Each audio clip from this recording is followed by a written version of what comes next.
Hello everyone, welcome back to my YouTube channel. My name is FPL Elma. So we're going to be going through my Game Week 1 team selection. FPL is finally back, and I'm sure everyone is excited to see what FPL has in store for us and what the Premier League has in store for us as well. I'm super excited, as I mentioned in an earlier video, hoping for the top 50k this season as always, and I hope I can be able to achieve that. But before we get into that, if you're new around here and you're enjoying the content, or if you're a viewer and you're not yet subscribed, make sure you hit that sub button. Make sure you leave a like. Make sure you hit that bell. Don't miss any content going up on the channel. This year will be full of content, so you don't want to miss that out. And so, without wasting any much time, let's get straight into it. But before we get into the actual video, if you're still not joined the leagues, make sure you join the league. Currently sitting at around 350 people on the main classic league. So make sure you join up to compete with a huge number of people. And also, if you're interested in the head-to-head league, the code is also available. These are the codes on the screen, and also if you want the easy join, the links are down in the description. So make sure you join up. So now let's go to the main video. So first, we're going to start off with the goalkeepers and the defenders for the team, for the Game Week 1 team. So we're going to be going with Dubravka and Sanchez as the goalkeeping pairing. As of course, Dubravka has just moved to Burnley, so I'd expect him to be the starting goalkeeper for that experience in that Burnley team. They lost Trafford, so it was only right to go for a goalkeeper with a huge experience, and I think Dubravka will be good for them. So I've gone for him at 4 million. I think it's a no-brainer to have him in there. Then we have Sanchez from Chelsea at 5 million. None of the 4.5 million goalkeepers are really moving me, so I just decided to go for the 5 million goalkeeper, which is something I never do in FPL.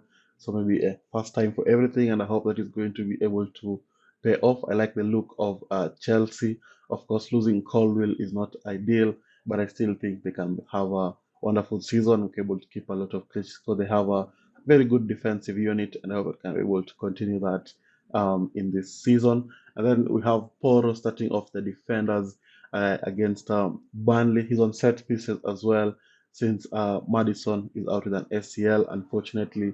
So I think Poro will be in set pieces, as we saw against PSG the other night. He was on set pieces. He was on free kicks, and he was having a lot of success on that right side with a lot of crosses into the box. That's why I've gone for him in there. Of course, there's a chance I want to go for Van de Ven, that I can be able to boost the guy next to Poro Konate to maybe someone like Van Dijk, Aitnori, or Frimpong. But for now, we're going to stick with Poro, and we're going to also have Konate in there. The reason I've gone for Konate is there's just a cheap way to get into the Liverpool defense, and I think he's somewhat of a differential pick. I think around 3% ownership, the differential pick in that Liverpool defense. I'm sure he's going to be starting, since I've heard that the talks with Gay have slowly slowed down. But I did get another centre back from, I think, was it Parma or Como? I'm not so sure which team it is. But I think if Konate is fit, I think he has that centre back spot on lock. So that's why I've gone for him in there. Then you have Esteve from Burnley. That's an enabler. At this point, it's only 4 million, but he was very pivotal for Burnley last season. And in the EFL Fantasy League, he did manage to score around 300 points, mainly stemming from clean sheets. Of course, different animal to compared to the Premier League, but he did get a lot of points also from clearances and blocks and stuff like that. I think it's going to have a similar kind of season with clearances and blocks. He's always going to be on the back foot in most of the games, so that's why I've gone for him in there. Then we have Konza from Aston Villa. Then I'm going for Konza. I just love Konza in FPL. From last season, he was a pivotal in my FPL, since he's always available for the team. He never gets injured in that Aston Villa defense. The likes of Matty Cash, Mings, Digne always get injured. I mean, always get injuries. So I think it's only right to go for Konza, who's always available. Then finishing off the defense, they're going to be having Williams from Nottingham Forest. I think it's a decent option to have in there. He's on set pieces as well. Of course, there's the likes of Murillo and Milenkovic, who can be able to give you those defensive actions and those defensive points. So it's really a toss-up whether you want defensive actions or you want attacking actions plus potential defensive points. So that's why I've gone for Williams in there, and hope I can be able to provide a little bit of both. And as the likes of Murillo and Milenkovic cannot be able to offer that a lot of attacking options. But of course, Milenkovic did score a lot of goals from corners, but most of the corners came from Nico Williams' assist to on set pieces. So I think it's up to you which one you favor. But for me, I've gone for Nico Williams in there. And then for my other consideration is Diouf from West Ham.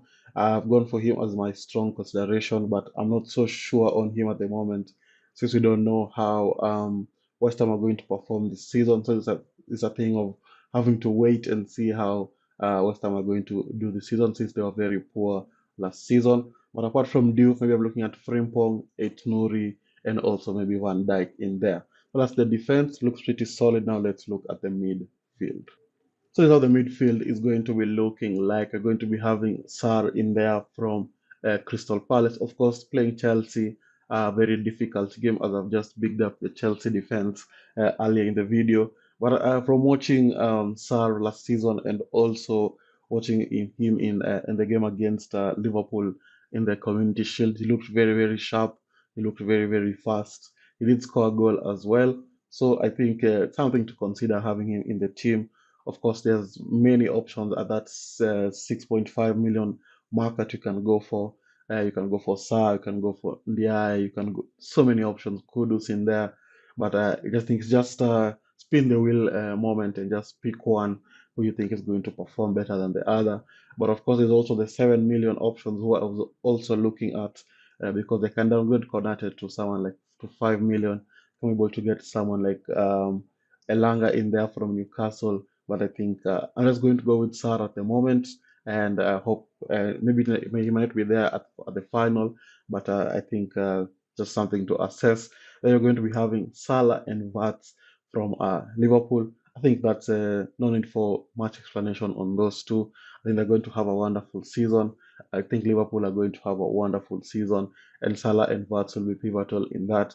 Of course, at the moment, I have three Liverpool players, one being a defender, and I'm just thinking, is it worth going for the defender or having another attacking body in Ekitike in there, or waiting for the Isaac transfer saga to die down? Because if Isaac joins Liverpool, I think it's a no-brainer to have in the team in that Liverpool attack, since they're very fluent and very attacking, but defensively they're not very good defensively, as we saw in the game against Crystal Palace. They are not very good defensively, but very good when it comes to attacking. So that's something to consider. At the moment, you don't know where Isaac is going to go, but we have Ekitike in there, and I don't want to bring in Ekitike and then Isaac joins and Ekitike goes to be a bench player. So for now, I'm just going to have Salavat and Konate and hope for the best down the line. And then for the next player, going to be having Palmer going to be playing Crystal Palace. Of course, still on penalties, still on set pieces for Chelsea as well. I think he's the main man for Chelsea, and it's a no-brainer to go for him in the team. Of course, I think people are going for Bruno Fernandes. I just don't trust United players at this moment in time because the first five fixtures or the first 10 fixtures United are very, very tough fixtures. And I think I'm going to let them go and maybe bring him if he starts performing. Then to finish off the midfield, we're going to be having Reinders, a little bit of a reactionary that one because of we saw how he played in the friendly that they had against Palermo. He was very attacking and sometimes he was dropping deep and he did manage to score two goals. So yeah, from that reactionary moment, you'll be able to have him Reinders in the team, and I'm sure most of you are also going to have him in the team because of being reactionary merchants like me. But I hope he's going to be able to perform before Rodri comes back, because I think once Rodri comes back, there'll be a different dimension to the team. So just have to wait and see. Then for my strong consideration, of course, is going to be Ndiaye, as I've mentioned, at that 6.5 million rate. The only problem is Everton. They've just signed Grealish, so I don't know where Ndiaye is going to be operating from. But I think the signing of Grealish is going to elevate the team a little bit. So maybe Ndiaye is the one to go for against a Leeds team, which haven't done a lot of business this season. This transfer window. So that's something to consider and something to look at. So that's the midfield. Looks pretty solid. But of course, a lot of people in the comments are going to say rotation risk with Reinders. Because that's something I've thought of. And if that's the case, I will just go for the safe option in Anderson from Nottingham Forest. But I don't want to go for him since everyone already has him in their teams. So I'm going to maybe look for a different option. But that's the midfield. Now let's look at the forward line. Okay, so now we can look at the forward line. You're going to be having Watkins in there against Newcastle. Watkins has looked very, very sharp in preseason. He's been scoring goals for fun. And that's why I've gone for him in there, and I hope that he can be able to perform. Hope he can be able to score a lot of goals like last season. I remember that part last season where I was like the only one who had Watkins in the team, and he gave me a lot of points. So I hope it's going to be something similar. I'm sure now he's more expensive than he was last season, if I'm not wrong. So I hope he's going to be able to perform and maybe take Watkins back into the Champions League spots and yeah, things like that. Then you have Pedro Porro, which I think is a no-brainer as well for that Chelsea team. He also looked very, very good in their last preseason game. I think it's worth going for him at that 7.5 million range. The only concern is he going to be always the starter with the lap in there? It's going to be interesting to see. But he can play in multiple positions. He can play at striker, he can play as a shadow striker in the calm role.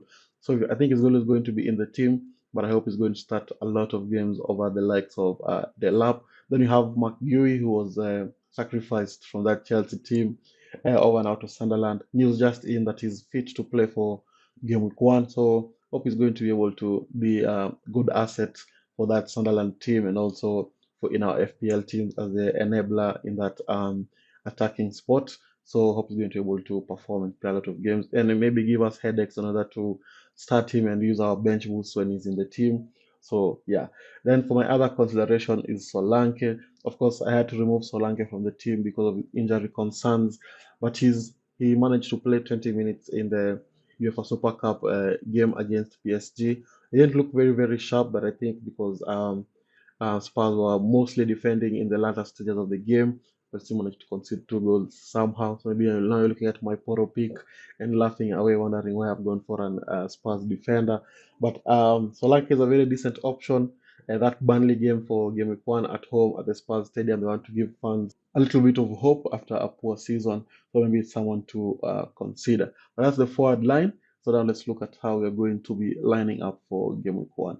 So for Game Week 1, this is how we're going to be lining up. We're going to be having Sanchez in goal, Poro, Konate, and Williams as the defenders, and then Salah, who is going to be the captain, of course, with Vart, Reinders, Palmer, and Sarr in there, making up that midfield, and then Watkins and Poro as the attacking line. Then on the bench, Dubravka, Gui, Esteve, and Konza. So that's the team, of course, not yet locked in, might make a few changes here and there, but for now that looks like a very, very solid team, and everybody's going to be able to perform as we push for that top 50k. But looks pretty solid. This is another long video. So if you've managed to reach this far, don't forget to leave a like and subscribe. Don't forget to join the links and the leagues, and don't forget to check out my socials. All the links for everything are down in the description. And with that, I'd like to thank you all guys for watching, and I'll see you all guys later. Bye bye.